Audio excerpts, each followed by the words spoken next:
Coco Martin ayaw ng pasaway sa Batang Quiapo. Isa pang artista, pinagsabihan umano. Mahigpit si Coco Martin pagdating sa disiplina sa set ng primetime serye na FPJ's Batang Quiapo. Bilang direktor at lead star, pinapahalagahan niya ang oras at dedikasyon ng bawat miyembro ng production. Ngunit kamakailan, umikot ang usap-usapan na isang pang-artista ang pinagsabihan ni Coco dahil sa pagiging late at hindi handa sa kanyang mga eksena.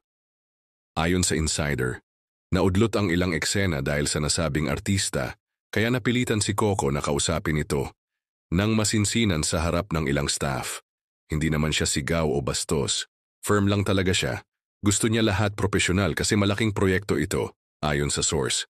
Hindi naman pinangalanan kung sino ang tinutukoy, pero clue ng ilang netizens.